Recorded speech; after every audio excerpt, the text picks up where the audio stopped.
Been a minute since I did Meridian, huh? Well, the wait is over. Hopefully, unless this file gets corrupted. Oh god, no. Let's not put that in the universe. Let's just focus on Meridian Chapter 2 right now while I still, have this opportunity.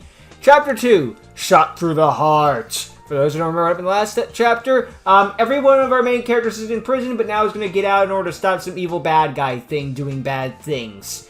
Ain't that just the way? Anyway, there were lots of fun interactions, fun characters, a good duel in between, but in the end, now we're just going off in that transportation truck. Also, there's bad guys doing bad things. Shocker. Anyway, it may be, that's an extreme abridged version. Go check out Chapter 1 yourself if you want to on your own time, or watch my reaction. Anyway, let's get into Chapter 2 itself. The summary. As the passless remember their journey, a sudden stop in the middle of a swampland, and a stoic gentleman and one of the group's own proved to be more than any of them bargained for. Yeah, they all lost their memories of their past. Also, their dual skirts give them superpowers, but that's the dragon verse for you. I get powers. You don't. I suck, you don't. Wait, no, switch that. Reverse it. Ugh. Disclaimer to those who are reading this, Meridian does contain strong language, suggestive scenes, fighting action, tense situations, and themes that might be a bit too mature for a younger audience. So children, fuck right off! This is a Yu-Gi-Oh story, but also a more mature one. Card games are serious business. No, seriously, it's even in the tags up here. I'll prove it to you. Card games are serious business. I don't lie. I have never told a lie in my entire life. No, that's a lie. Anyway, yeah. Please keep in mind the tags at top of the page. I preempted the thing. Anywho, continue reading at your own risk. Viewer discretion is advised. Credits created by Obus Amogus, written by Spooky Electronics and Obus working together. Dual scripting by Alan TCG and Obus working together. Writing overseen by Spooky, Dookie, and Ealer and Faith. Characters by Obus Amogus and Spooky. Oh, Spooky's involved with the characters, and Molly's Persephone's gonna be inserted in here somewhere. That is a joke. Do not. Oh, for fuck. Go away! Nobody likes you! Ugh. The rest are fine. The Sprite not too thrilled about, but you! Oy. Anyway, looks like we got some serious problems on our hands, so we're gonna have to deal with this shot through the heart. Old Astropian Road, passless truck. It was now nighttime. The truck had slowed to a near crawl as the passless slowly prowled through the increasingly swampy roads. The truck rattled down the road like a dying beast, its engine coughing and wheezing as it swerved to avoid the carcass of a broken-down dual runner. Inside the armored cargo hold, the air was thick with rust, sweat, and the sweaty hum of the lights inside the car. The passless sat chained in silence. Doyle sits closest to the rear doors. He hasn't moved since they put him in the car, just staring at the bolt of the door with some kind of focus that said he was trying not to think about anything else. Maribel was trying to sleep, one boot on the bench across from her, coffee cup firmly in one hand. Isa sat between them with Calypso and Brina opposite to them. I think they recycled this thing from the war, Calypso said, scoffing at the broken-down truck chugging along the road. It's not a bad cage. It can keep us secure from the Neptune squids. Could use some air freshener though, or a priest, Brina said with a grin on her face. I swear this is the fourth time it pulled left, Doyle said, opening one of his eyes, the other covered by his beanie as he was trying to nod off. Well, if we are going to try and catch some sleep on the way, can we at least keep quiet? I was just about to have the most incredible dream, Calypso said. About? Doyle asked with a raised eyebrow. Shanking a dirty guard, Calypso said. That is very, very morbid, Doyle said. Calypso harumphed. I have to show them there's a price to pay for peeping in one of my showers. I'm sorry, there are peepholes in your showers? Doyle asked, his eyes widening. Okay, now I'm really uncomfortable. Doesn't have to be peepholes in the showers, they can just... Surprise! Isa looked visibly shaken. There are? Oh yes, Calypso said with an eye roll. And guess what? Only in the women's one. Because of course. Alright, they're staying corrected. This is a prison at the end of the day. Brenna snickered. None of them ever wanted to peep on me. I heard one warden saying something about not sticking it in the crazy. She giggled. Well, we can confirm that guard is not CM Punk. What does that even mean? Ice asked softly. Are there wardens in that prison just a bunch of pervs? Doyle asked. Jeez. I mean, law of averages dictates some of them gotta be. Calypso hummed, a smile forming on her face. I let them look, but only for as long as I let them. Huh? Mirabel asked, sipping her coffee. Unlike most women, I take great pleasure in being stared at, knowing they want what they can't have, Calypso chuckled. Lady, it sounds like you just got validation issues, Mirabel said dryly with another sip of her coffee. I say! Calypso shot up out of her seat right when the truck suddenly slammed on the brakes, causing Calypso to fall over. I said, fuck! And she landed right on Doyle's lap. Of course she did. Doyle blinked, a blushing mess. Nice of you to drop in, Calypso scoffed. At least it's you I fell on top of. What's that supposed to mean? Doyle asked. I know you're not the type to use that as a free excuse to cop a feel, she winked, sending Doyle spiraling even more into Blush City. What stopped us? Mirabel asked. You slut. No. Ma'am, a tree is in the way. We're gonna have to clear the road. In the meantime, y'all better get out, the driver said from behind the bulletproof screen. Well, a tree's in the way. Gotta clear the road. I'll get the chainsaw. I mean, probably a knocked over tree, but it still just indicates just like there's a tree in the road. Well, Old Estropian Road, fallen tree. It is now a landmark. And this is to mark the territory where the tree fell on us. And anyway, as the passengers filed out of the truck, they felt the cool night air for the first time in a while. Their first dose of air from the outside of the prison. And it just had to be a stinky swamp air. Doyle stretched and began to limber up. Sir, you guys smell a big old chonky dink, or was that totally was this totally intentional tree blockade? Totally intentional. Mirabel rubbed the bridge of her nose, trying to maintain a calm yet caffeinated head. It very well may be. Someone may be on onto our little excursion. She quickly rubbed her chin before having a clear moment of realization. Eureka! While we have a bit of downtime, why don't you all get reacquainted with your dual spirits now that your collars have been removed? Ooh, me, Brina said, eagerly raising her head. She raised her hand and hopped in place. Maribel sighed with exasperation, taking another sip of her coffee, tossing it over her shoulders and getting another one out of her purse. Alright, Brina, what's your ability? Yeah, Maribel's spirit has the ability to give her instant coffee. I know a lot of people on this planet would be like, can I have that? How do I get that? Give me that now. I want it! Give me what I want! Just insert Batista thing here. You can have instant milk. That's not what I want!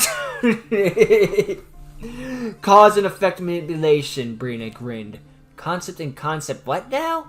But Loyal asked, oh, how do you not know cause and effect?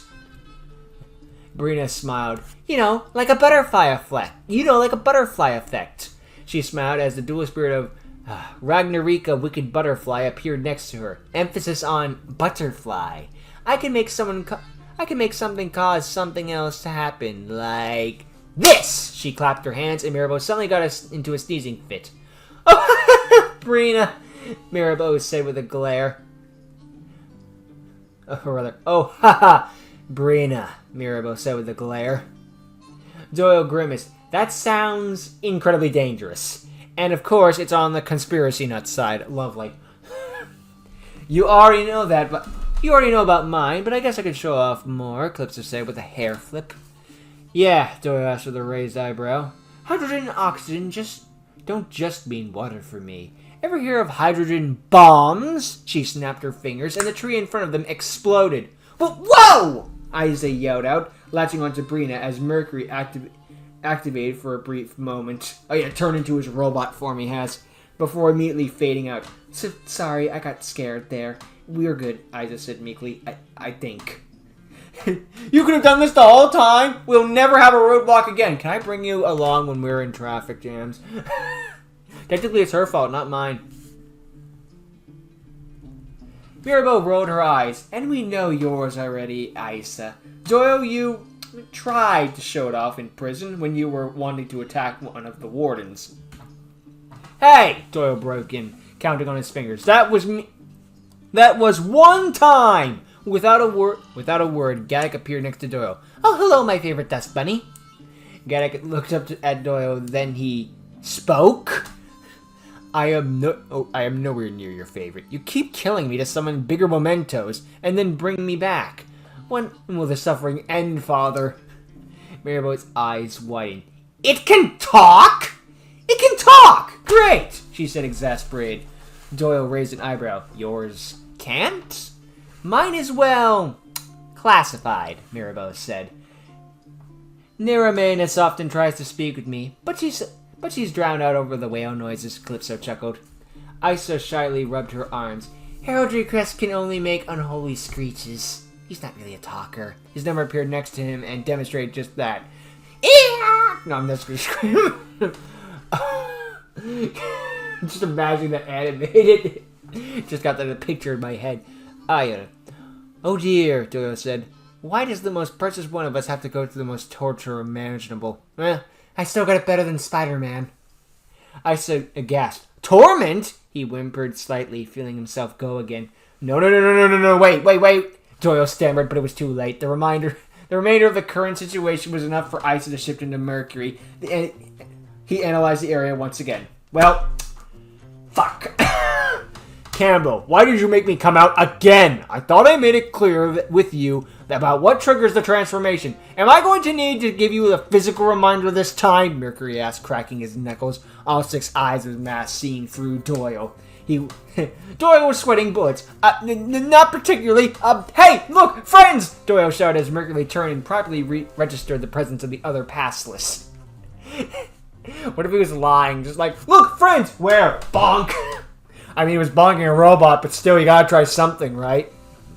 Mercury looked around. Very well, then.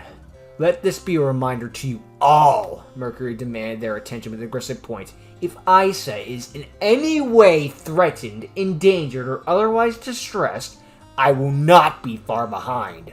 So watch yourselves, or that mistake could be your last. Mercury coldly stated before reverting to Isa. Could you, take that card out of your deck? That's not how dual spirits work. Yeah, but could you try anyway? He groggily regained himself, still as shy and nervous as ever. Sorry about that. Little lapse in my composure there. No problem, oh little bro. Brenna grinned. You know my spirit can talk too. She only speaks in whispers. She leaned in a little to Wicked Butterfly. Uh-huh. Yeah? Doyle perked up. What'd she say? Brenna gave a devilish smile. She says you're a bitch. Calypso laughed as Doyle was clearly flustered. But I'd be a male dog, though! Not the point! Mirabelle sighed. Well, with everyone reacquainted and familiarized with each other's abilities, I should also inform you about your dual discs. Yeah, because this is absolutely not how mine used to be. It feels a tad lighter, Doyle said, twisting his arm at the dual disc on it. Mine does too. What did you do? Calypso asked with an eyebrow raised. We made some modifications to them, per protocol. They've been upgraded with the hardest and Try again. They've been upgraded with all the latest hard and software, as well as removing any personal modifications you may or may not have.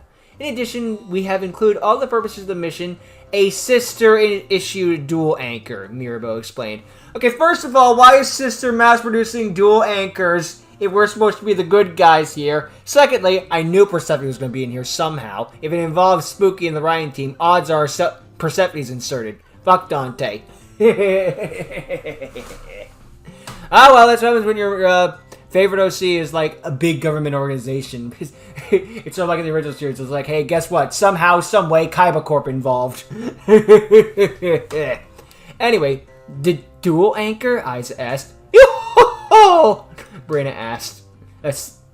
Yo-ho-ho? Brenna asked. And a bottle of rum, Doyle added, shrugging. Shut up. All of you shut up. Mirabelle sighed, pinching the bridge of her nose.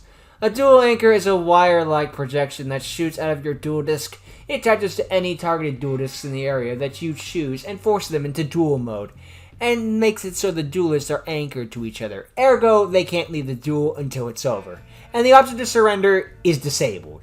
And as part of the sister model of the dual anchor, they also have an on-off switch for solid mass, and feature a barrier that gets put up around the duel so no one can enter the duel and intrude on it.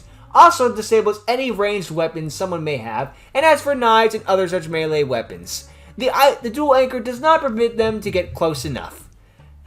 Does it also make me a hot fudge sundae with all of these effects? Because I could go for one right about now. I don't know. What the heck? Sorry, scam alert. Ooh, fun! I can see that leading into a whole lot of tension moments and drama in this story, Brina grinned. Isa gulped, nervously fidgeting with one of his sleeves. Calypso, meanwhile, looked mortified. So our dual anchors have deathmatch features, Calypso muttered. Lovely, Doyle said, throwing his arms in the air with a smile on his face, but a tone that clearly showed he was anything but pleased. He threw his arms in the air like he just don't care. I mean, I guess it makes sense given the fact that they're all prisoners, so why would they want them to have state-of-the-art equipment? But that is state-of-the-art equipment to do it. Whatever, it's for the sake of the mission.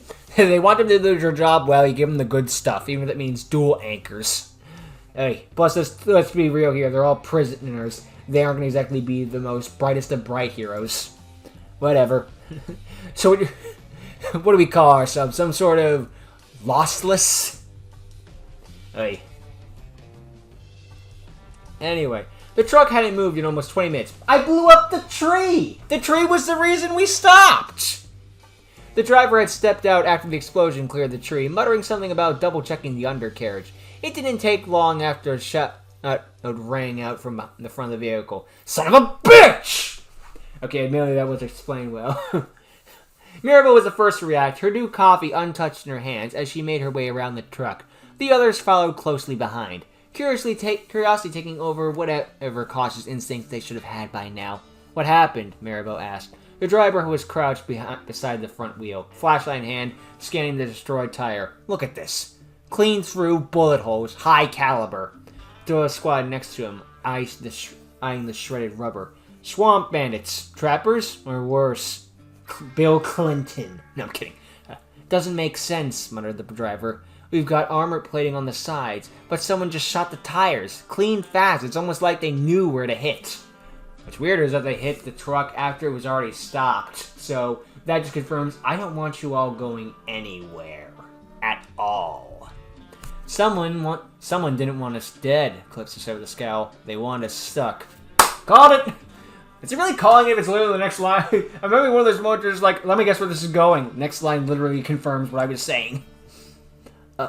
Oh no, Isa whimpered, sinking back towards Brina. No, go towards the one that likes stripping. Well, no, the one that likes being peeped on in the shower. Let me be more accurate. That was the wrong choice of words. We're being hunted now, aren't we? Brina chuckled. Feels like it, gonna be honest. Kinda makes me want to throw up. In a fun way, of course. Although Brina's the sister, so that makes sense. Maribel looked around, sharp eyes scanning the dark tree line. We don't have spares for these kinds of tires. We're going to have to improvise a fix and find replacements. The driver looked up at her. Nearest outpost is at least 5 miles through the swamp. Shell City only 5 days away! By car.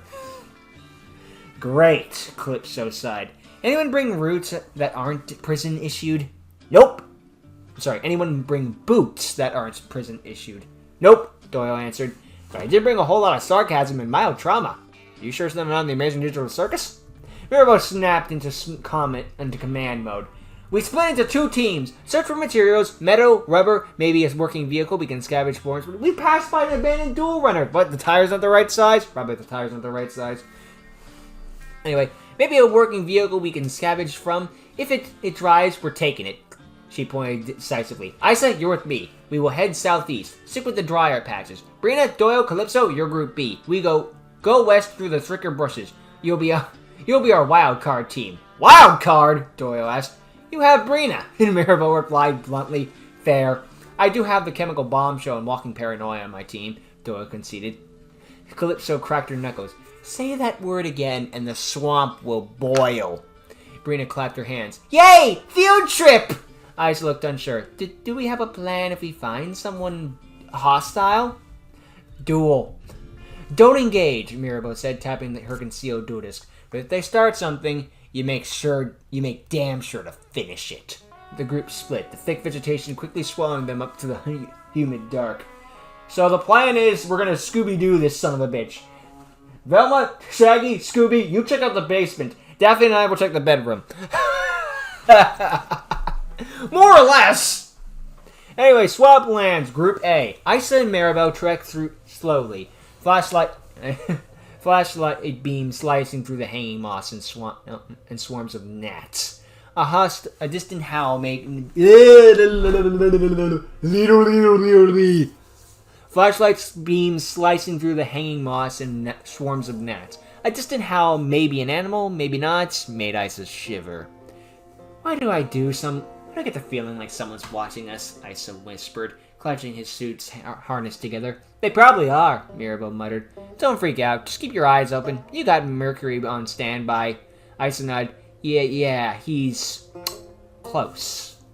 Good. Let's find this junk and get back before one of those swamp freaks decide that we're made of candy. Now for Group B. Meanwhile, Brina was practically bouncing as she sloshed through a murky puddle, water up to her calves. I feel alive. It's like one big spooky treasure hunt. This is disgusting. Calypso growled, swatting away a vine. If something touches me that doesn't have a name, I'm setting it on fire. Doyle tripped over a root and caught himself. We're gonna die. It's gonna be Brina's fault, just so we're clear. Oh, come on, Sourpuss, Brina grinned. What's the worst that could happen? As if on cue, never say that! Even in real life, I choose not to say that word. Cartoons have ruined my brain in that regard. As if on cue, something splashed in the distance. They all froze. Please tell me it was just a frog, Doyle muttered. Unless frogs grow footsteps recently? No. Calypso said, eyes narrowing. They weren't alone out there, and the swamp was watching. Old Dystropian Road, outpost ahead. The swamp was quieter than it had any right to be. Gnats buzzed lazily around the dim trails, and the truck's headlights barely cut through the fog curling across the road. Mirabel had taken point, pistol drawn, eyes scanning the overgrown road ahead. Isa followed a few steps behind her, holding his hands tightly around him, ducking his head every time a frog croaked too loudly. There, Maribel said, her eyes low and focused. She pointed towards a sagging wood sign and nearly swallowed by vines. Emergency Relay Outpost Sector 9. We're close. Isa peeked out from behind her shoulder. Do you think it's still operational? Doubt it, but maybe we can rig something together. If there's a signal booster or relay tower is still intact. She trailed off, her eyes narrowing. A few more paces down the muddy trail, they saw it. A clearing opened to reveal a crumbling shack perched on wooden stills, the kind that might have been useful for weathering flood season 50 years ago. The tower beside it leaned just a little too far to the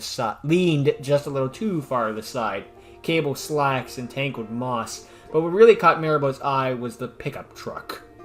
It was half sunken in mud, nose first into a tree, front end caved in like a soda can. Branches had torn across the side pan, and the windshield was long since spiderweb with cracks. No lights, no movement. That's, disturbing. Isa clung to her arm. Was it ambushed? He asked, eyes wide. I mean, maybe they lost control, or a tire blew out, or... Maribel walked slowly forward, ignoring the mud squelching beneath her boots. She crouched beside one of the tires and ran a hand along the tread. Not sure if it was an accident, Isa swallowed. So someone could have done this on purpose? Maribel stood and turned on her dual disc, motioning for Isa to stay close. We don't panic, we think. Maybe it's abandoned, maybe we got lucky, and maybe the owner's long gone. But if it's not... And it was intentional, she trailed off, scanning the tree line. Isa tried to say something, but only managed a nervous squeak. He took a slow breath and reached down toward his arm, hand brushing the base of his pre-materialized dual disc, his only real security blanket. Heraldry crest was already stirring faintly, a flicker of gold and black around his wrist. I've got your back, Isis. I've got your back, Isis said softly, trying to sound brave.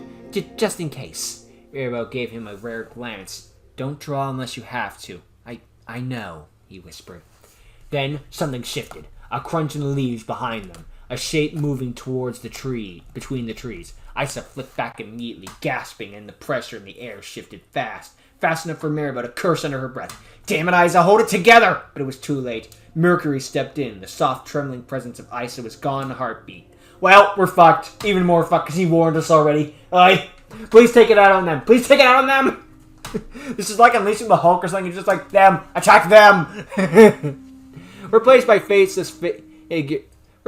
faceless figure with 6 burning eyes and a cracking aura that made an air buzz like static. His voice came low and controlled, yet dangerous. You are not permitted to ambush him. Please ask for my permission first, then you can ambush him. You are not permitted to stalk him. You are not permitted to exist here with hostile intent. You are not permitted to live. Mirabelle took 2 steps back, raising her hand slightly. Easy, we just got started. It happens, she said flatly. No one touched him. No one's gonna... She gestured. No one touched him. No one's gonna. She gestured to the forest deeper in the swamp, where a deer was munching on some leaves hanging from a tree. And that sound came from a deer. Mercury's gaze didn't shift. You will maintain that trend, he said darkly. Lest I remind you what happens otherwise. And then, in an instant, he was gone. Isa staggered, blinking rapidly as he reappeared with a stumble. Sorry, I didn't mean to let him out. I thought I saw something. Mirabelle sighed and deactivated her dual disc, tension easing only slightly. It's fine, just stay close here, Mirabelle muttered, gesturing towards the vehicle as she knelt near one of the sunken tires. She tapped the edge with her knuckle and gave it a once-over with her flashlight. Heavy-duty military grade. The same kind of wheels as ours. Wouldn't it be fun? I know this isn't going to happen because it's a Yu-Gi-Oh thing. There's got to be a duel somewhere. But what if the main villain of this one was just freaking Mercury? Would just stop popping out every 5 minutes? Hi, guys. No! Nobody likes you. Mercury's gaze didn't shift. Oh, wait. I'm sorry. I read that line already. Isa blinked. You mean... That means we can use these tires, right? He asked, brushing nervously at the sleeve of the outfit. To replace the ones that got shot earlier. Bingo, Maribel confirmed, her voice low but steady. She stood up, crossing her arms. If they didn't rot completely, we might actually get it out of here without needing to hotwire or jack a car. Isa laughed softly before catching himself. Well, wait, sorry, that wasn't funny. Sorry. Miro gave him a side glance, one eye raised. Isa quickly buried himself by peering into the crack of a front truck. Looks like it's been here a while. I don't think it's rigged, at least. No recent tracks, either, Maribel noted. We got lucky. This might actually work. I don't know, if I saw a freaking broken down truck with no tracks behind it and no sign of anything, I think I'd somehow be more suspicious. Then again, this place is abandoned, so it's possible someone got into an accident and said, fuck this, and walked the rest of the way, and then just abandoned their vehicle forever. Still, it's a little too suspicious. I think this is like the beginning of a zombie outbreak game, but whatever. Isa let out a small sigh of relief. That's good. I mean, great. Really good. We should go back now, to tell the others. Mirabelle didn't say anything at first. She took one last look around, instinct pulling at her gut. But nothing stirred in the trees. No shimmer of magical energy, no distant drone of machinery. Yeah, she said finally. Let's head back. The sooner we get those tires, the sooner we're back on the road again. Odystropian Road, rear of the armored truck.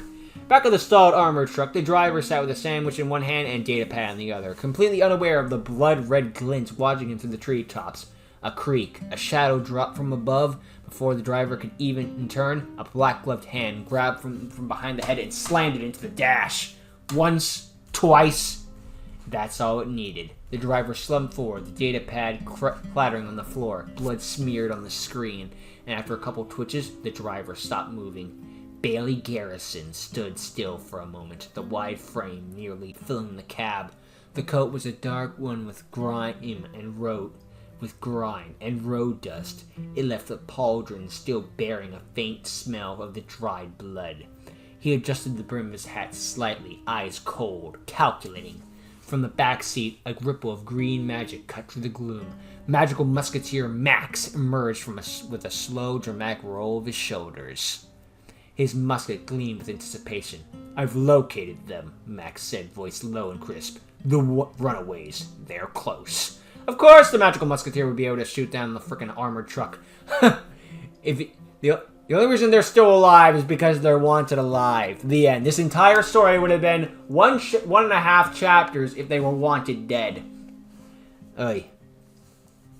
Now that I have a problem with it, I'm just saying that's the fact of the matter. Anyway, Bailey's hand flexed once across the hilt of his blade. No words, just action. He stepped out of the truck. Anyway, on to Group B. Hopefully they're having a much brighter time. I know one of them is. The muck only got deeper as they pushed on. Calypso's boots squelched with every step. I've just revived the SpongeBob episode with squeaky boots. Thick, wet moss and swamp guck. Overhead, vines hung like nooses. Trees creaked. The sky above was a thin sheet of gray-blue. The last breath of night fading fast. Doyle muttered something under his breath, adjusting the strap of his satchel. How is it we keep getting wetter? Like, what's next? Waist-high slime? Blood rain? Don't give it ideas, Calypso snapped, batting away a dangling root. And keep up. Doyle sighed and then smirked at Calypso. If we're here any longer, I'm using you as a raft, Calypso hummed. I'd let you ride me, she flirted. Doyle's mind froze. What? They locked eyes. Then both immediately looked away. Ran about 5 paces ahead, still inexplicably dry. What are you, Percy Jackson? What the hell? Turned around with a sincere, serene smile. You two are cute, like a pair of swamp ducks. Neither replied. Instead, Doyle quietly wiped the sweat from his brow, and Calypso gritted her teeth and pushed forward harder. A few moments passed like that. Mud, silence, and tension. Then Brina suddenly turned and started walking backward. Her eyes half-lidded and dreamy. There's gonna be fireworks soon, she said. Calypso frowned. What? Oh, not the explodey kind, Brina clarified, waving a hand. The other kind. Boom, boom, sparks, fly. Oh no, I got feelings. That sort of thing. Doyle stopped in his tracks. Okay, new plan. We leave Brina here and let the swamp raise her. She'll fit right in. I love this man. You can say that, Calypso muttered, but part of me thinks she'd just come back leading an army of tree spirits or something. I can't rule that out either, Brina muttered, stretching her arms like she was welcoming the whole swamp in for a hug. A girl can dream. They'd be perfect to fight off the Jupiter raccoons. Doyle blinked, stunned. The what? They trudged on, but the mood had shifted. The tension had vanished, but something lighter had snuck in alongside it. Calypso's shoulders had lowered. Doyle stopped muttering every 30 seconds, and Brina kept smiling, humming some old tune under her breath that didn't quite sound like any song they knew. And then, a sound that shattered through the glass. Crack! A branch above Doyle's head. It exploded in a burst of splinters. Reflexively, he hit the mud, rolling across the moss-covered swamp as Calypso ducked low beside him, muttering a curse. Brina didn't flinch. She stared right into the tree, eyes wide with wonder. Like she was watching a scene she'd already seen before. I told you, Doyle shouted. We're all gonna die, and it's gonna be Brina's fault. Shh, Brina whispered, oddly calm. It's starting. From the mist, a man emerged. Bailey.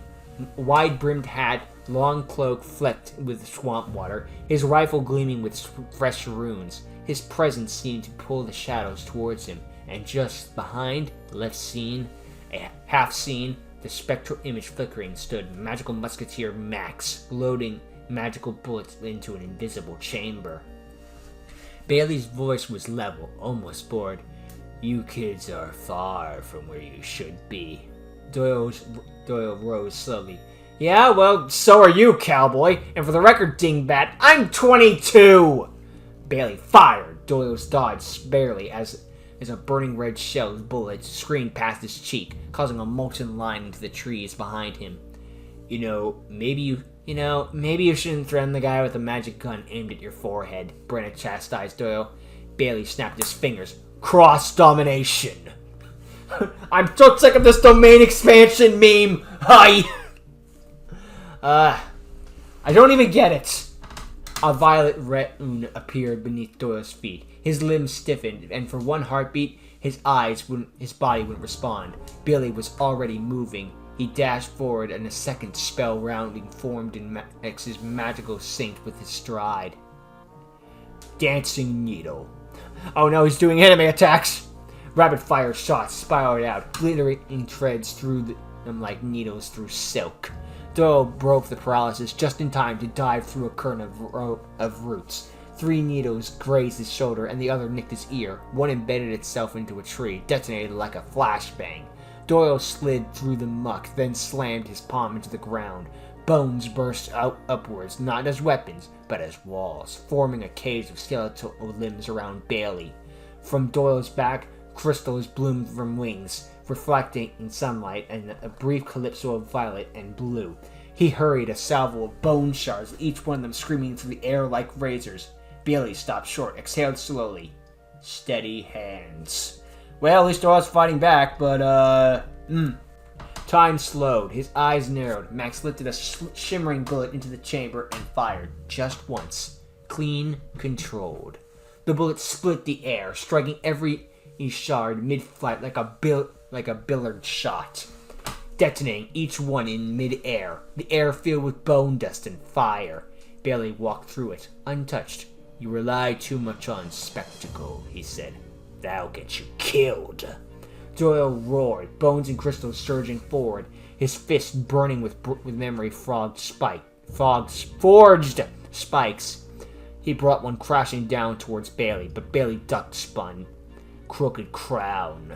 The bullet wasn't aimed at Doyle. It hit the ground beneath him, summoning twisted skeletal arms wearing iron-crowned helmets. They tried to grab Doyle's limbs, turning his own necromantic affinity against him.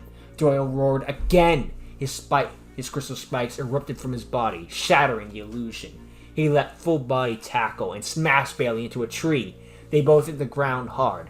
Doyle straddled him, raising a jagged bone blade over his head, ready to strike. Bailey caught his wrist. Desperado. Max's magic surged dark red. Doyle's own bone blade turned to his head, and Doyle's own bone blade turned in his hand, its edge biting into his wrist instead. He screamed and dropped it. Bailey flipped him, grabbed him by the collar, and slammed him against the tree. Once, twice, and then raised the butt of his rifle. Crack! The world spun, then went dark. Doyle collapsed into the muck. Bailey stood over him, breath steady. He pulled back the bolt of his rifle, loaded one final bullet. Last stand. The swamp fell quiet, Brenna watching from a distance. Eerily serene. Bailey placed a barrel against Doyle's head. Then, clang! Something struck his dual disc, glowing fiercely. A dual anchor. Bailey eyed the wire and followed it to its source. Calypso stood tall, eyes burning like fire on oil. Bailey blinked. You think this toy scares me? Max spoke quietly behind him. It's binding. Dual anchors active. That was a really good fight scene, though. Just taking a minute from that. That was actually a really good, well-written thing. It's just like, oh crap, they're in trouble. Oh crap, oh crap, oh crap, oh crap. Someone save them already. Oh, thank God. I was focusing on the reading, not just because, that's what I'm supposed to do, but also I was, engrossed in the moment. So, yeah. Anyway, back to the story. Bailey tilted his head slightly, rifle resting on his shoulder. Didn't peg you for the sentimental type, he said coolly as Calypso throwing down your life for him. Very unlike you, Calypso. Calypso's eyes didn't leave him. Her voice was sharp and controlled, like a knife barely sheathed. What do you know about me? She shook the thought out of her head. Never mind that. He's a part of the mission, and that's why I'm doing this. Bailey chuckled. That's what you tell yourself. She took a step forward. You put a gun to his head. I put a gun to a runaway. Bailey's expression darkened. You think he's a victim, but he's just a fuse. You're standing next to the bomb. Calypso flinched, but only slightly. Her jaw clenched. I don't care what you think he is. He's trying. He's fighting. Her voice trembled, now barely. And when someone fights like that, they don't get to die with a bullet in their skull. Not while I'm breathing. I'm not gonna stand back and watch someone with something to live for die on my watch. Unlike me, he has a purpose. Really good speech from both men, or both people. Bailey lowered his rifle from his shoulder. Behind them, Brina finally spoke up, quietly but grinning. Alright then, guess it's my cue. Calypso glanced over her shoulder. Brina, go. Get the others. Fast! Brina nodded, bouncing in place like she'd been waiting for it. You got it, hothead! You and Bullet Boy try not to trauma bond in too hard while I'm gone. She took a few steps, then paused and turned, smirking straight into the air. At nothing. At nothing, at everything. Oh, and for the record, this is definitely the part where the ship. Oh, and for the record, this is definitely the part where the ship starts sailing. Just saying. She sprinted off in the mist, humming a tune that absolutely did not match the tone. I'm Peter Sandler, I'm running this line. I'm Peter Sandler, I'm running this line. What the fuck are you doing? Bailey raised an eyebrow. What is wrong with her? Calypso didn't answer. Her gaze was locked on him now, her aura blazing. She's not the one you need to worry about. Bailey dusted himself. Then I guess we duel. Let's dance. Calypso growled. Let us duel! Turn 1. Bailey's turn. They both have 8,000 life points. Bailey prepared an unusual apparatus on himself. It was a dust vest, not unlike those worn by instructors at duel academies. After loading his deck in, the vest dispensed. His starting hand. I begin with the spell card, Fiendsmith's Tract. You ever hate someone from Hello? Calypso's jaws tightened. Great, so I have to deal with the most snore-inducing engine in the game, on top of magical musketeers. She thought she started a burning hole into the hologram of Bailey's card. Actually, funnily enough, the Fiendsmith magical musketeer engine is actually pretty decent, and then magical musketeers got support. The Fiendsmith got shot a bit, but still like, what? I think it was like one card, but hey, support is support. Although everyone's just like, wow, that's a great Fiendsmith card you printed, Konami. Anyway, Track lets me add a light fiend monster from my deck to my hand, by the toll of discarding a card immediately after. Bailey stayed unbothered. I will add Fabled Lurie, then immediately dispose of it to the graveyard. This triggers its ability, reviving it at once. Now I build my circuit. The summoning condition the summoning condition of this monster is at least one light monster. I offer Lurie in the Link Arrow. Link Summon. Link 1. Fiendsmith Requiem. And then you attribute Requiem to summon a sexy succubus lady, blah blah blah. I've seen it a billion times, Calypso said. Bailey was unfazed by Calypso's comment. I use Requiem's special ability. By offering it as a tribute, I can special summon a Fiendsmith from my deck. Come forth, Lacrima, the Crimson Tears. And Lacrima being there, my dear sniper, it's the closest any woman will ever be to getting with you, Calypso said with a smirk. You're staying there right now. I don't count! Silence, Bailey demanded. Silence, Bailey demanded. Lacrima's ability activates on summon. She can send a Fiendsmith card from my deck immediately to the graveyard. I choose to send Fiendsmith Engraver. I continue by activating Requiem's ability in my graveyard, equipping itself onto Lacrima. Then I perform a Contact Fusion. I send a monster currently equipped with another card, as well as a Fiend monster to my graveyard. Appear, Necroquip Princess. For a big, strong, scary gunman, sure do use a few dainty-looking monsters, Calypso smirked. One more word to have you and all. You know my name, so you know what I'm capable of. I advise you not to test me, sniper, Calypso said with a glare. Bailey proceeded with his turn, unfazed. Next I use the ability of Fiendsmith Engraver in my hand. By discarding him... I choose to stop reading there. He discarded at the end. By discarding him, I can add a Fiendsmith spell or trap to my hand. I add Fiendsmith Saint. This triggers the special ability of my princess. Since a monster was sent from my hand to the graveyard, I draw one card. I will follow that up with Engraver's special ability in my graveyard. I shuffle Lurie from my graveyard back into my deck to revive him once. And now, once again, I build my overlay. I build my circuit. The summoning conditions of this monster is 2 Fiend monsters. I offer Engraver and Princess to Link Arrows. Link Summon, Link 2. Unchained Soul of Yanma. Or Yama. I would love to know what kind of shampoos and conditioners he uses. Look at that hair, Calypso quipped, chuckling to herself. Yama has an on-summon ability. I can add Unchained Soul of Shavera from my deck to my hand. I set a card, and then I use the ability of Shavera I added, destroying it to summon itself. Billy went through the motions of the play. He set it being the Fiendsmith Sanct he just added into his hand previously. Now I will link summon once more. The summon condition for this monster is 2 monsters, including an Unchained Soul. I offer Shavera and Yama to the Link arrows. Link summon. Link 2, Unchained Soul of Rage. Shavera has another ability when he's sent to the graveyard, letting me add an Unchained Spell or trap from the field from my deck. I will set the trap card, Escape of the Unchained. This will conclude my turn. Seriously? After all of that, this is what you end on? An overgrown version of a puppy from that one children's show, and the one face down card, Calypso said, flabbergasted.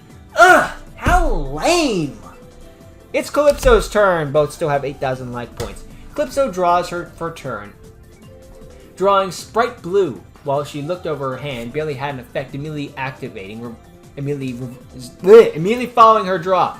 During the draw phase, I'll activate the effect of Lacrima in my graveyard. By shuffling her into the deck, I can revive a Fiendsmith Link monster in my grave. Return to me, Fiendsmith's Requiem! Yes, your very sexy succubus will now do her thing. Now I summon Nimble Beaver and use its effect. I will change your Beaver using Requiem's ability, tributing him once again, Bailey replied, summoning from the deck the very Lacrima I just returned. Because of course Industrial Illusions had to make it a quick effect. Regardless, Beaver summons Nimble Angler from my deck. Bailey was far from done playing on his turn. Bailey was far done from playing on Calypso's turn. Our turn, comrade.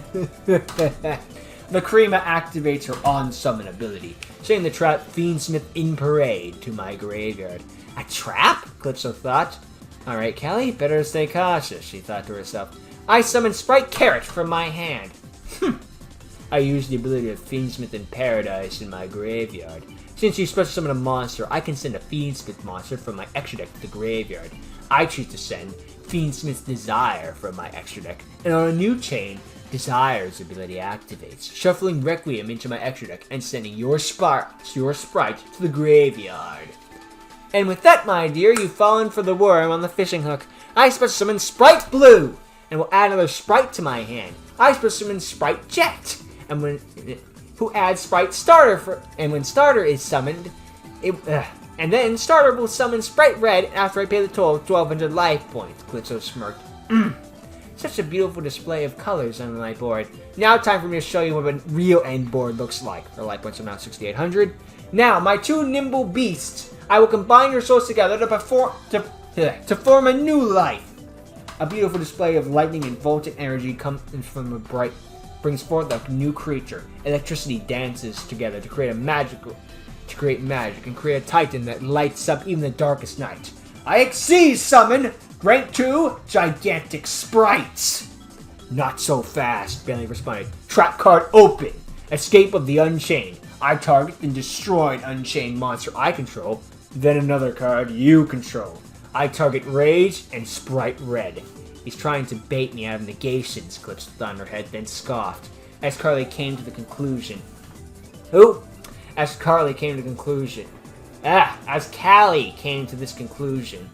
Sorry, Calypso, sorry. Anyway, as she came to the conclusion, Bailey was prepared with multiple effects. Multiple abilities trigger. Chainlink 1, Rage. Chainlink 2, Yama. Yama banishes itself to revive Rage. Then Rage lets me add a fiend-like engraver back to my hand. Now Rage's ability activates. I can use a special summon monster of yours and Rage to link summon a dark monster. Engulfing Link Summon. Come forth, Link 3, Unchained Souls of Anguish. Calypso sighed wistfully. I was hoping to save them for other plays, but the best things in life, you can do more than once, she smirked. I use Blue and Jet to construct the Overlay Network.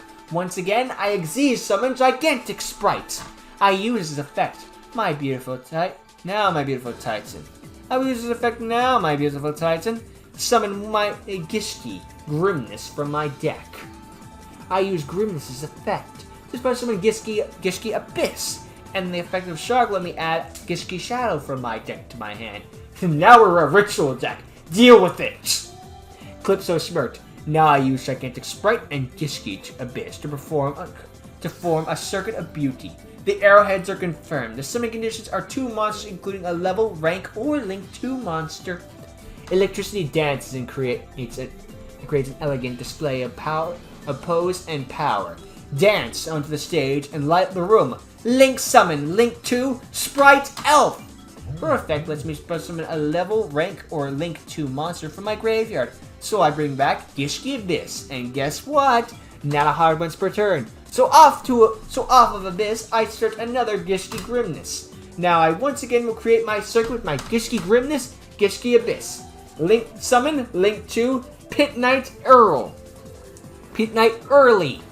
Now I end my turn, dear, but not really, since during the end phase, my little Melfi Catty in my hand takes center stage in defense mode.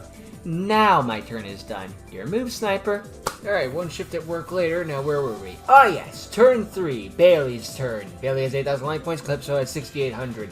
Bailey began his turn, not even a word spoken, and as he began to draw for his turn, his sole copy of Fabled Lurie. Go figure. I imagine with all these engines you have woven into your deck, this leaves you very little room for non-engine cards. What a risky playstyle, Calypso. Please. The only risk I see is you boring me to death before I can bury you. I'd rather gamble on style than rot playing safe behind Daddy's style than rot behind safe plays and Daddy issues. Very well. Proceeding to main phase 1, I activate the ability of Anguish to link summon a dark monster, using it and a monster on your field, Bailey commanded. Oh no you don't, Trenchcoat! This stage is mine now! Elf brings back Grimace. Eerily slides your mutt down to 0, and Grimace's? Well, she's got a friend. Say hi to Abyss! And yes, she bites! Look out, she's got no gag reflex, and she's a hugger! Despite the interruption, the Sniper remains steadfast. Excellent. With that done, I will link summon using my own monsters. The summoning condition for this monster is 2 or more monsters, including a Link monster. I offer Anguish and Lacrima to the Link arrows. Link summon. Link 4, Unchained Abomination!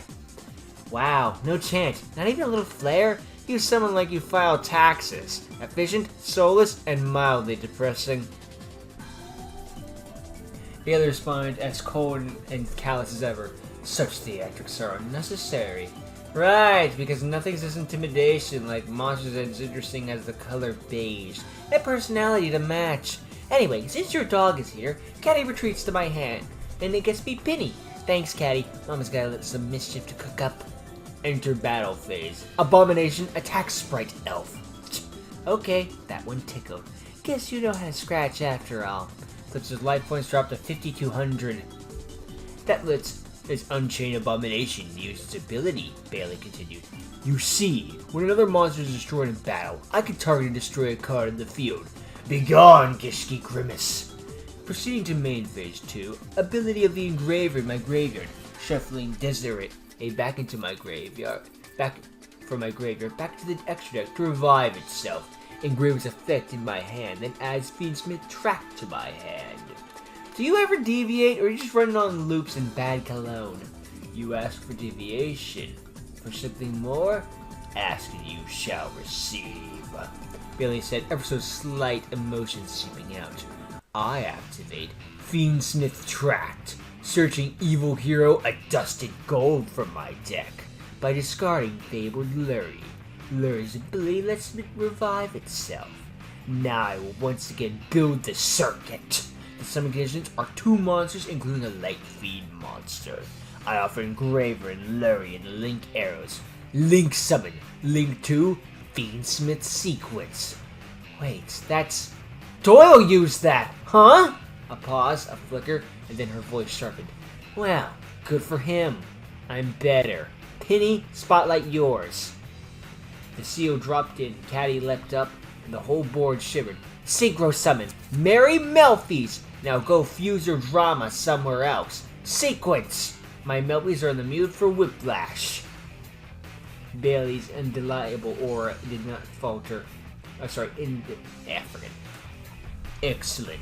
Activate a Dusted Gold's ability, discarding it to search any Dark Fusion or card that lists it in its text to my hand. I add Dark Calling, then activate it, banishing a Dusted Gold and Necroquip Princess from my graveyard. Fusion Summon, come out. Level 8, Evil Hero, Malicious Bane. Big, brooding, and toxic. Let me guess, he's family. He also thinks women owe him conversations in elevators. I normally summon Magical Musketeer Casper. Oh my god, he does run muskets. I was starting to think it was just false advertisement. Then I build the circle with Casper. The summon condition for this monster is a level 8 or lower Magical Musketeer monster. I offer Casper the Link Arrows. Link Summon. Link 1, Magical Musketeer Max. I use this ability, letting me add a Magical Musketeer card from my deck to my hand for each monster on your field. You have 3, so I add that many cards. Not today, cowboy. The saloon's closed. I activate effect failure to negate that effect. Bailey seemed mildly annoyed. I say your field has served its purpose, Calypso. Malicious Bane, activate your ability. Destroy all monsters with fewer attack points than you, Bailey demanded. Since your monsters all have a disregardable amount of attack points, they shall all perish. Bane released a dark shockwave that eliminated Callies, Gishki Abyss, Mary Melfies, and Pit Knight early. Bane then gains 200 attack points for each monster destroyed, boosting it to 3,600.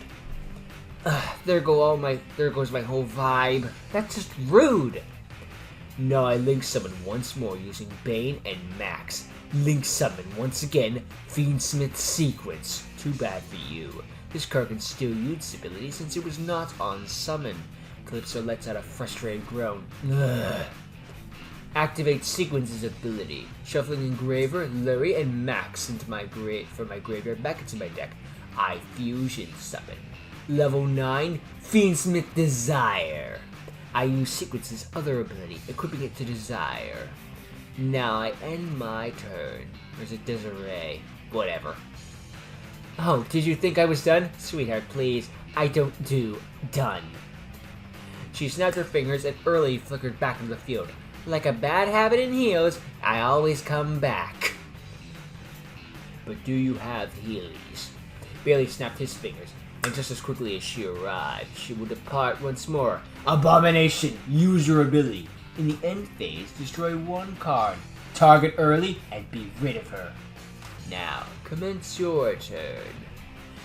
I'm willing to bet that Ob wrote this guy to be as soulless and boring as possible because that's how he feels about the frickin' Fiendsmith engine. Which, to be honest, can't really say I blame him.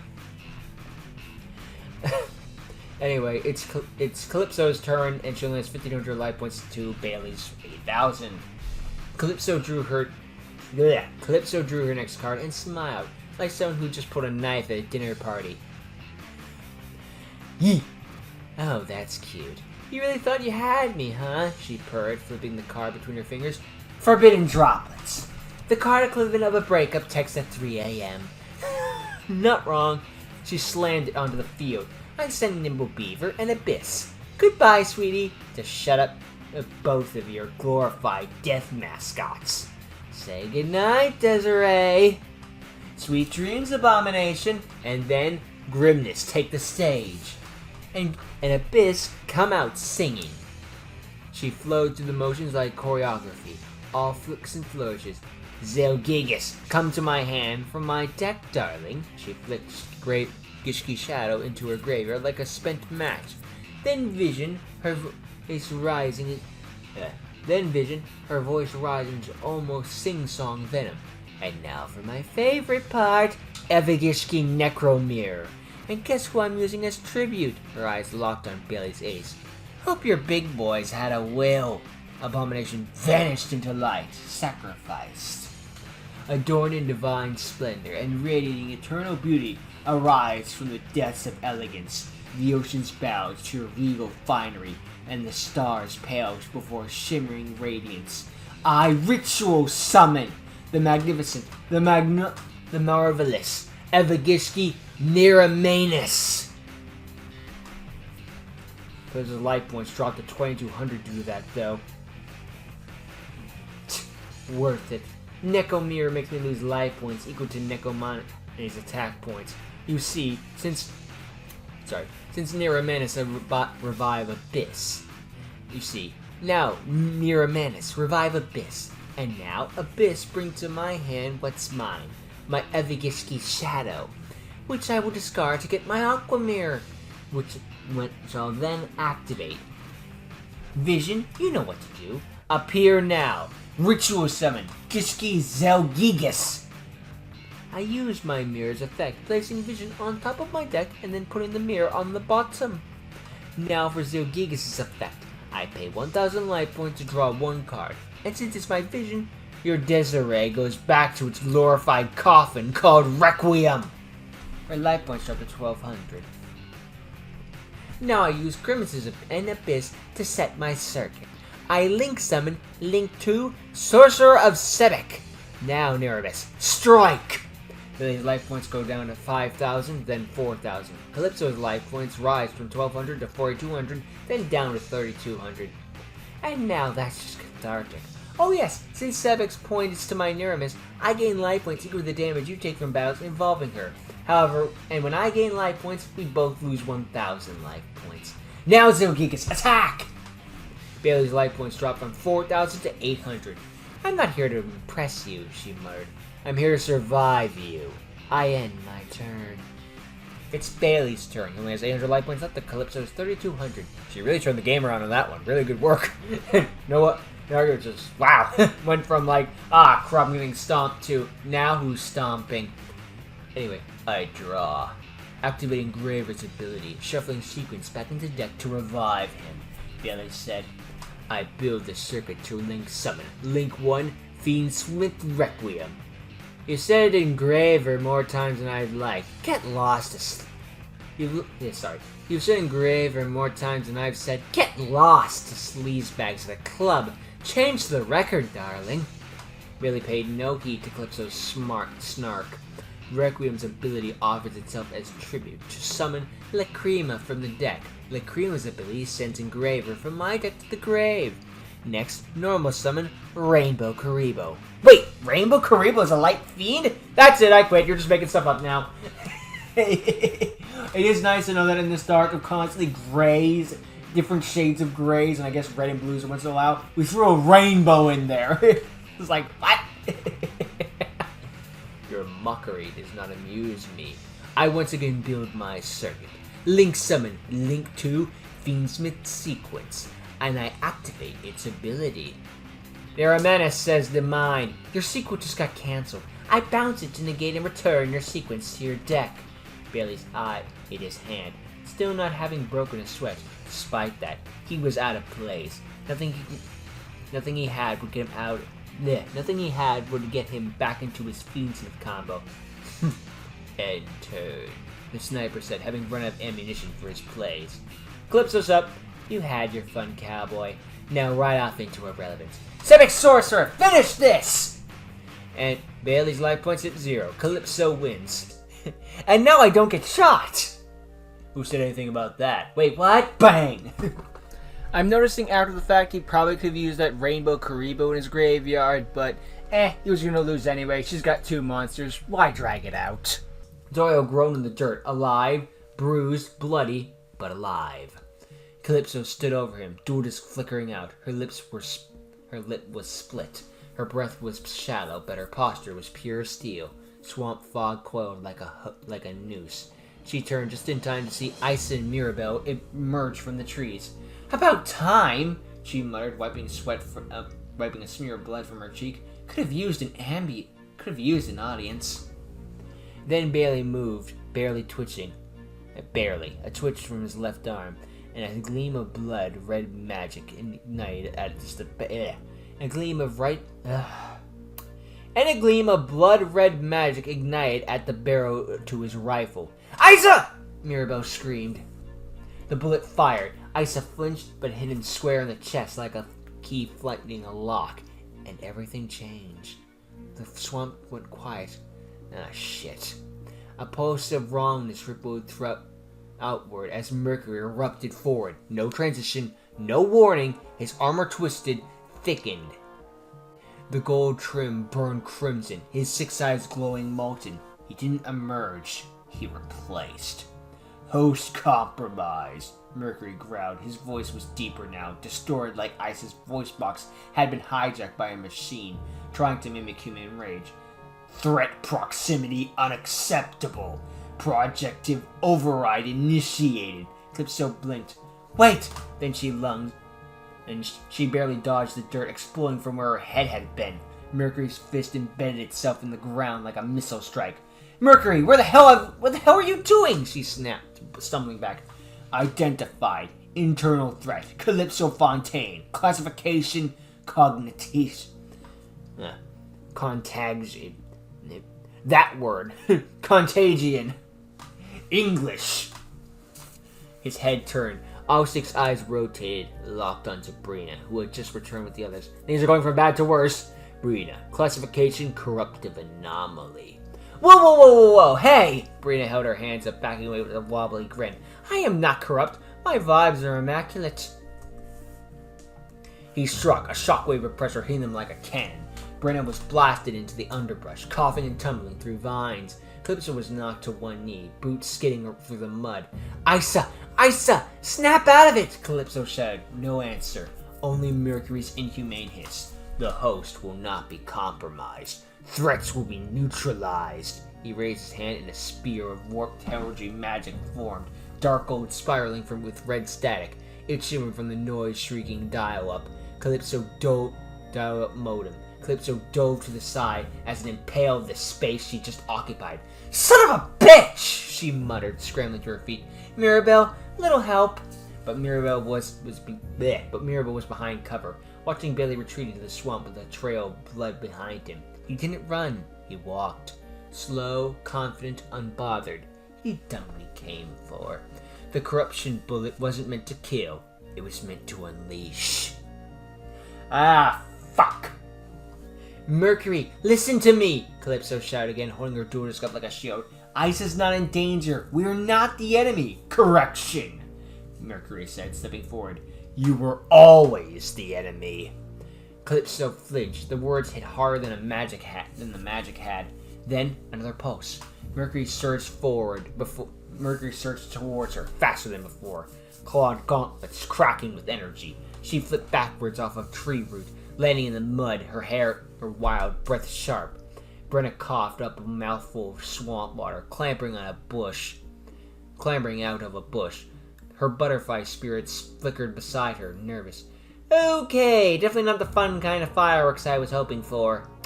She peeked through the leaves, saw Mercury raising a second spear, Calypso ducking, weaving, and shouting something, but her words were getting drowned by static. Crap, Brina muttered.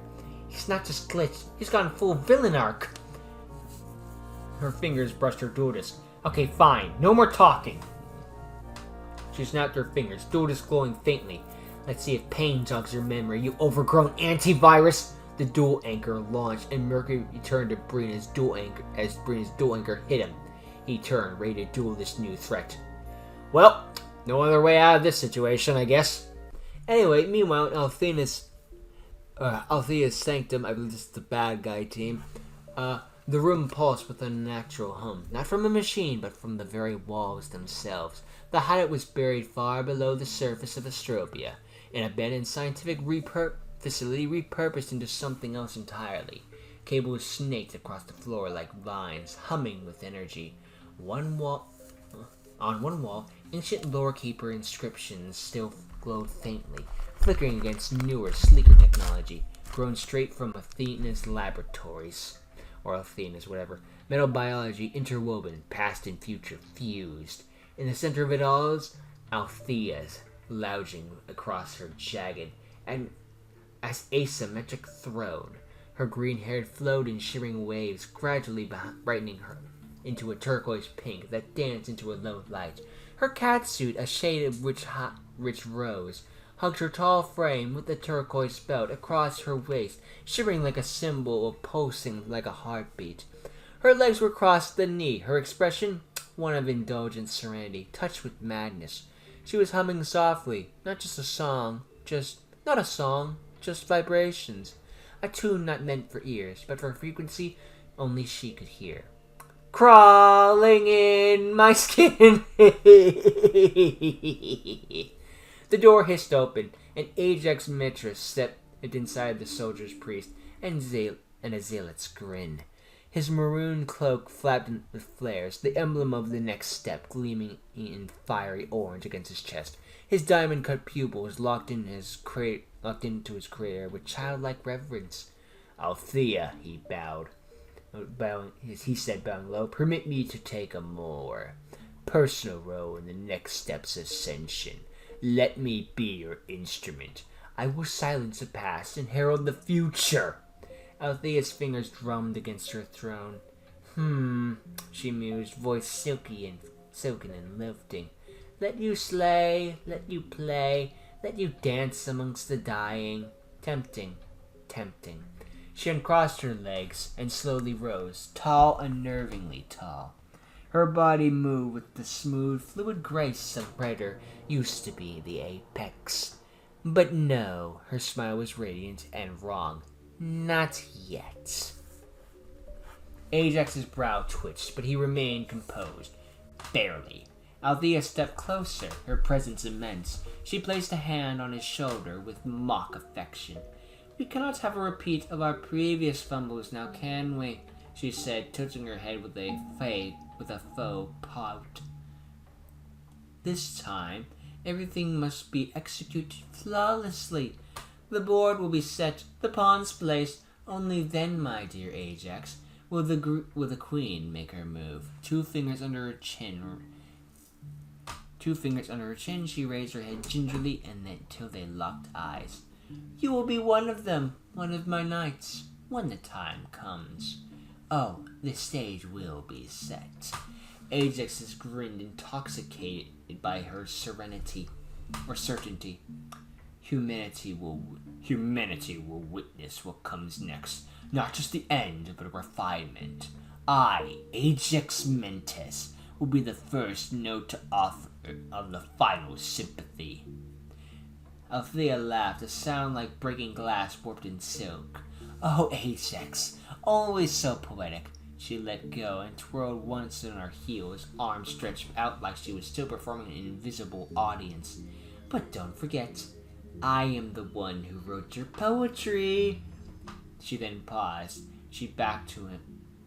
Her back to him, still heavy. Do you know why I made you? She asked, her voice quiet, quieter than it had ever been. Ajax blinked. To serve the next step. No, she interrupted. Not your function, your purpose. You butterbread. Oh my god. Yeah, welcome to the club, pal.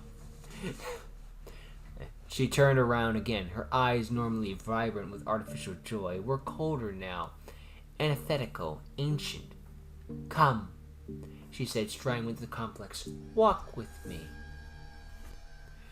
Ajax obeyed the orders without question, his boots echoing softly across the floor. They passed through corridors lined with gestation tanks, some glowing faintly with half-finished humanoid creatures of Althea curled within, not sleeping, merely waiting.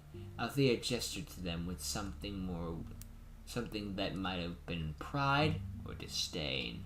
So she got a lot of spare clones in case she dies. She always has a backup on standby. Now, if you look closely on these clones, one of them is Blake. No, I'm kidding. I made them, my Altheans, she said quietly, because I finally understood the truth of people, humans, lore keepers. She stopped in front of one of the tanks. A young Althean floated inside, eyes closed, their dual spirit faintly visible behind them. like a guardian angel or a parasite, depending on the angle. They destroy themselves, Althea whispered.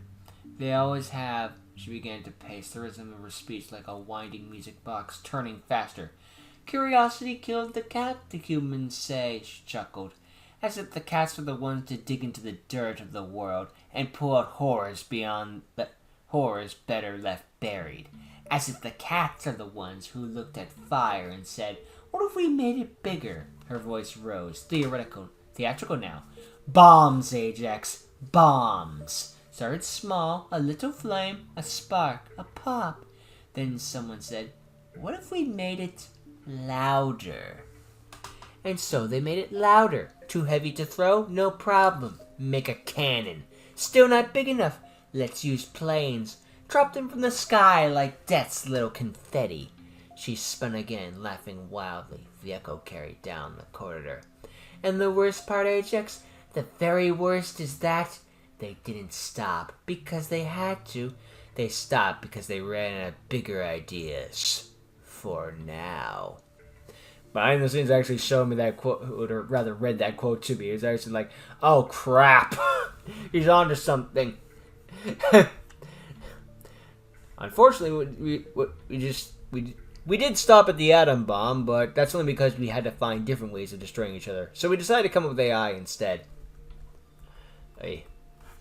Ajax stared at her in silence, caught between awe and fear. Althea stopped in front of him, spinning still again. Her tone dropped colder. In an infinitely expanding universe, there is always something worse waiting for the next star. A predator, a destroyer, a god. Or worse, her eyes gleamed. Another you. Ajax frowned. You mean... Yes, she whispered, voice reverent. Another version of humanity, another lore-keeper for Enclave. Another seat of flawed, fragile flesh against the same stupid question. She held up one long finger. What if? So the Dragonverse is the multiverse. More or less. Yes, she whispered, voice reverent. Another version of Oh, wait, no, sorry. I just read that one. I didn't go far enough. My mistake. Ajax shifted the edges of his crimson cloak, brushing against the metal grating beneath him. The soft whir of machines fading into the background, the silent stench, heavy with implication. Then he spoke carefully. I'm sorry. Let me try again. Then he spoke carefully. So, the answer to that question, what if, is us? Althea smiled faintly, a crooked sideways thing. Yes, we are the answer, not the question. Her hand caressed the glass of the nearest tank, fingers trailing across the surface like a lover's touch. The Althean inside didn't stir. I built you because you were inevitable, she said almost softly. Not a whim, not a rebellion, a mathematical certainty. Evolution gives form. Evolution? Uh-oh. Not chosen, but demanded. Summoned, you could say. She turned to him, and her voice sharpened. And yet, you still don't understand why I hesitate to unleash you. Ajax's eyes met her defiant. Because you said we'll lose? No, her eyes narrowed. Because I think you might enjoy it too much. That cut deeper than Ajax expected. I know how you tweak. I've seen your browser history. She stepped closer. I see it, Ajax. That bright spark in your eyes. The way your lips curl when you speak of bloodshed. The love of your idea of the world cleansed by fire. But you forget. I don't want ashes. I want something better to rise from them. Her hand rested against his chest now, fingers lightly brushing against his emblem. You speak of conquest. I speak of correction. There's a difference.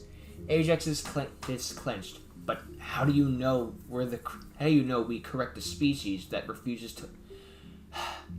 Take two. But how do we correct a species that refuses to learn?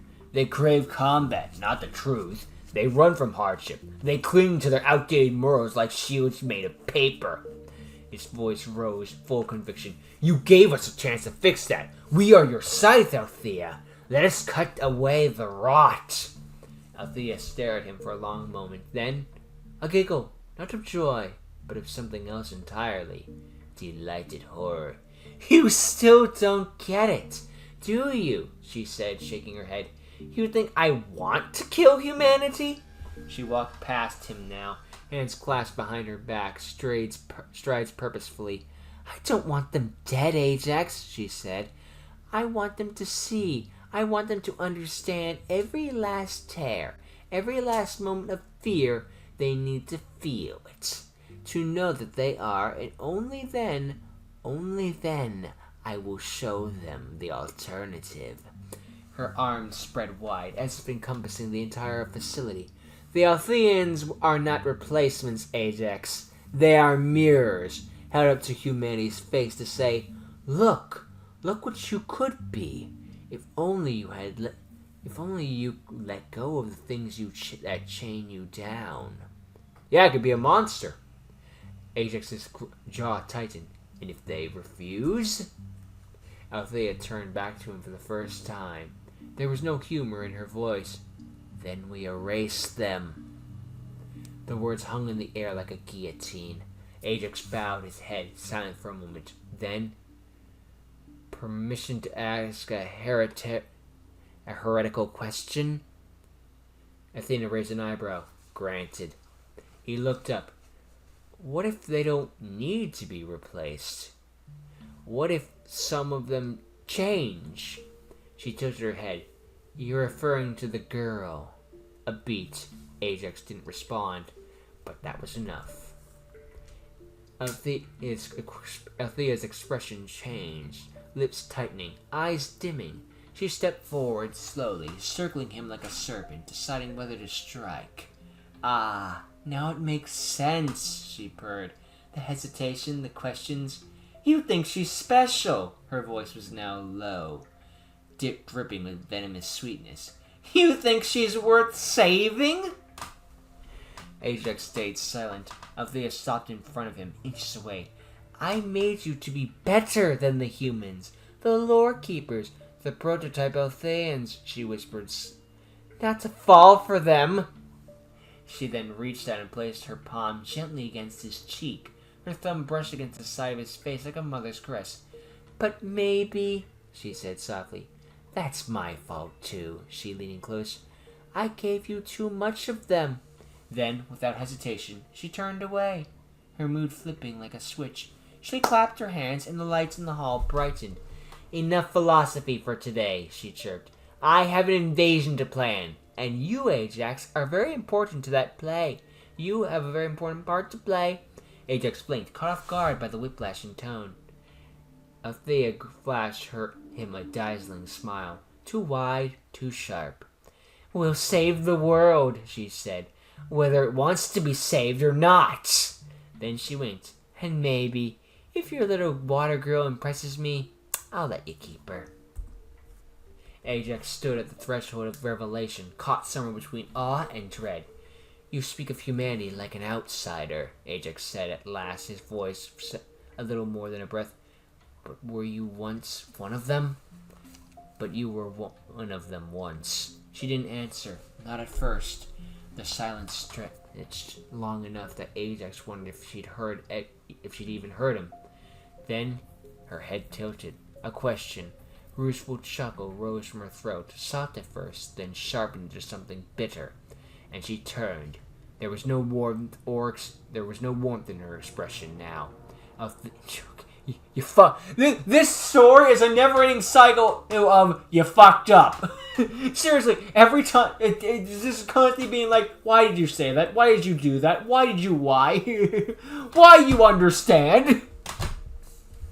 Althea then bends backwards in an inhumane extent, twisting her head 180 degrees to look straight at Ajax. I was never human, Ajax! She stepped towards him, every motion calculated and poised. The air seemed to hum with the pressure of her presence. I was Althea the Everbright, High Alchemist of the Lore Keepers, the one who wove light into matter, who cracked the binding laws of the soul and steel. Ajax blinked. She didn't acknowledge the disbelief. Her gaze was already drifting past him, past the now, back into something far older. They called me a genius, she said. A savior. The first to bind a dual spirit to a body, not born of nature. Oh, you're the reason the fucking Persephone's teammate has a demon. Fuck you. We're in this mess because of you. Where was I? The first to harness solar threads as a catalyst for sentient design. While others studied the arcane, I sought the practical. I didn't want to preserve stories. I wanted to rewrite the ending. She waved her hand as a holographic map projected onto the wall, and right in front of Ajax and Althea. The image shifted into a vast, silvery city among the stars, spires of light and memory, tall libraries brimming with timelines, flowing observatories charting the breath of time itself. Do you know what it is like, Ajax? She asked. To be the most brilliant mind in the civilization that feared its own potential? Ajax watched her with reverent horror. They exiled you. She smiled, but it wasn't amused. It was hollow. No, she said. They pitied me. They watched my work with their tired old eyes and whispered, "Let her play with her trinkets. She's brilliant but young. She'll come out of it. It's not a phase, Mom!" Her jaw tightened. They didn't see the danger I was in. The map warped again, showing stars going dark, entire sectors collapsing under entropy. Ancient threats, forgotten wars, whispers of monsters not yet born. I was told the universe was expanding faster than they could document it. The threats we didn't know were the ones that could kill us. But they clung to their rituals, their council votes, their beloved timelines. She turned away, voice sharpening like a blade. All of them. Except one. Ajax tilted his head. Who? Althea's eyes dimmed for a moment, not in sadness, but in irritation. Maybe even regret. Gulliver. The name hung heavy in the air, spoken not with venom, but with weariness. Gulliver the Mad Wanderer, some call him. Always questioning, always poking holes in my calculations. Always asking what-ifs, demanding tests instead of progress. He was the first to see where my work was going, the first to fear it. She raised a finger, and the image changed again, this time a memory.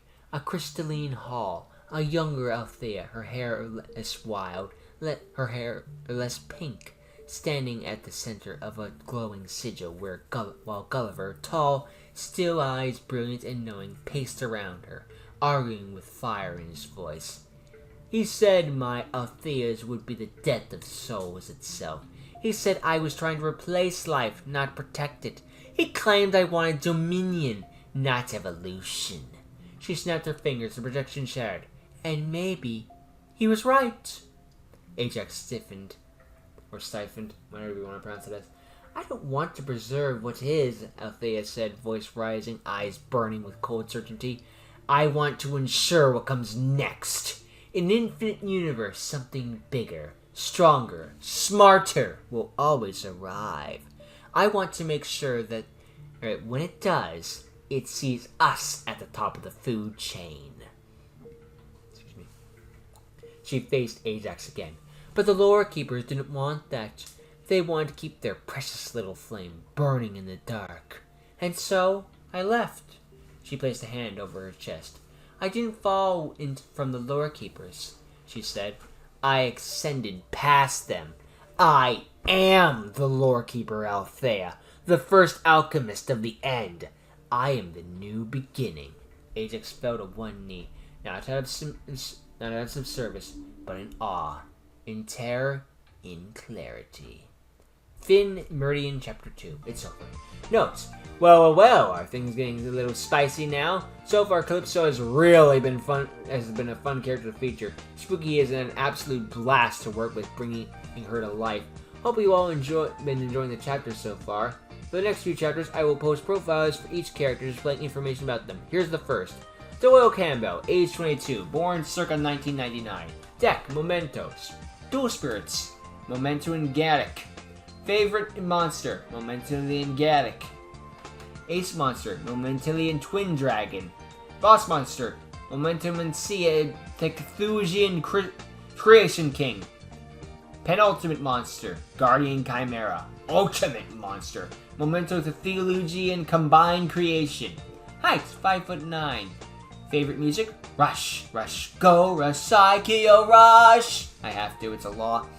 Favorite music? Favorite movie? Guardians of the Galaxy Volume 2. Oh, how fitting. Good movie, though. Favorite food? Crab Rangoon. Thank you all, Obus Among Us. Ah, finally got that one done. Now let's start the complaints for chapter... No, when chapter 3. But, no, seriously, that was a really good chapter. I liked the character interactions and seeing Calypso stand up for herself. She's a bit of a flirt. I call her a slut, but just, whatever. More of a flirt than anything else, really. It was good to give her a moment in the spotlight and let her be, the main thing that saves the day in the end. Because, yeah, things weren't going well for good boy Doyle here. And good thing she was there to save the day. When all hope seems lost, she came to the rescue and stood up for her friends, whether she maybe wanted to or not. I don't know. Do you ship them? Some people ship them. Whatever. It's a Yu-Gi-Oh show, so actually this is a format where we are lacking in the love interest department. We'll have it in every other show, but Yu-Gi-Oh, not as much. Not to say there's none, it's just, this isn't really the place for it. And it's not to say it's not welcome when it shows up, it's just, whatever. Focusing more on the thing. But yeah, it was a good duel that was really well scripted. Even the ending was kind of just this Calypso being like, no, I'm done with you. I'm done with your entire thing.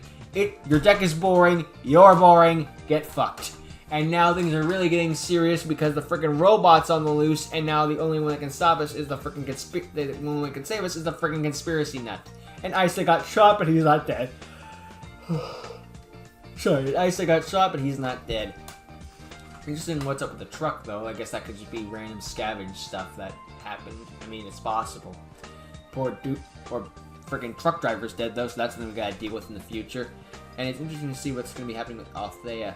So she's gonna, her big thing is like, I think it's supposed to be like, this may be a bit of a thing, but I'm trying to remember the freaking thing. I think it was Infinite Crisis from DC when they wanted to do their big reboot. The original timeline, or what happened with Althea, was like she was too brilliant for her own good and cause, and her universe was falling apart due to being moving too fast. So she did something to create more versions of herself, and I guess leave that place so she could create the multiverse or something like that. I'm a little finicky on that one, but I'm trying to make sense of this in my own way. Of course, more will be revealed with time, but this is me being an idiot, so put your interpretations below. But anyway, she left that whole thing, and now she's here on Earth and dealing with the past list. But focusing more on this, just she wants to essentially wipe out humanity, or at least improve it, according to her thing. By being all like me, I will end the human race and start the Althean race. Everyone will be one of me. Great. Oh yeah, look at that. Another villain who wants to replace the robot themselves. Why are people so obsessed with making a bunch of versions of themselves? I hate myself. I'd hate myself if there were 2 of me. I hate myself if there were 3 of me. Why would I want more of me? Oh god, no. Gee. Although to be fair, if I had a twin, I could finally punch myself in the face. Nah, it's not the same. Anyway, she's clearly up to no good, and she's psycho. She's stone cold fuck nuts. Not gyro levels, but crazy all the same. Can I get through? Actually, this one's done to me. It's like, can I get out of a Dragonverse thing and not have gyro mentioned every 5 seconds? That's my own thing. I know, I'll do original Dragon Warriors. That way there's no way there'll be oh wait, no, dog was a thing by then. Fuck. Dang it. Whatever. Anyway, it was still a fun chapter and fun seeing all the little interactions. And this was a chapter just like, would you stop? Stop it! Stop saying what could possibly go wrong. Stop it! They just kept going from bad to worse. But interesting to see more of the villains and the heroes having fun interactions. Gonna be interesting to see how they get out of here. Probably should also drive the truck. Just need a new tire for the meantime. Alright, and good work to all involved, of course. That should go without saying, but I figured I'd say it anyway. Just good work, everyone. It really came out to a really good product. So, Yeah, nice work. Just wanted to add that in.